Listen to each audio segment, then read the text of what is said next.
Hey, today I want to talk a little bit about a term a lot of people aren't familiar with if you don't buy houses, and that's called an earnest money deposit. So this is an initial deposit that buyers make when you open escrow. So when you write a purchase agreement, you have your, let's just say you're a 20% down buyer, you're buying $1 million home, you have $200,000 down, okay? Well, typically an earnest money deposit is 1.5% to 3% of the purchase price. So I generally, unless I'm on the west side of LA, I go with 2%. So 2% is $40,000, right? 2% is $20,000, sorry.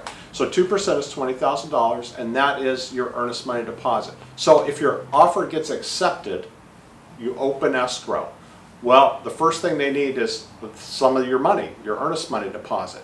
And what that does is it allows them to start the process, ordering your preliminary title report, your natural hazard zone disclosure report, things like that that cost money, that gives them a little bucket of money to pull it from. Until they get that earnest money deposit, they're probably not going to start ordering any of those things or spending any of that money, so to speak. So many times escrow just won't officially open until the earnest money deposit is received.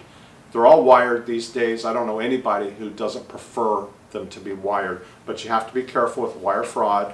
But we've talked about that before, I think. So the earnest money deposit is part of your down payment. So like I said, $1 million, $200,000, and $20,000. So when you go to close escrow and you bring in the rest of your down payment, right, your 20% down, well, that 20 grand is part of that 200 grand, right? So so you only have to come in with another 180. The 180 plus the 20 gives you 200,000, which is the 20% of the $1 million purchase price. I hope that made sense. And I think also an earnest money deposit is something, contract law consideration, right? So you have to have consideration for a contract to be valid. But ultimately, if you write an offer and you try to come in with a really low earnest money deposit, it's kind of a sign that you're not all that serious about the property. And we like just a good solid 2% or more is solid, and it makes it look like you do actually want to buy the house. So it also helps in getting your offer accepted to have a decent earnest money deposit. I hope that answered some of your questions.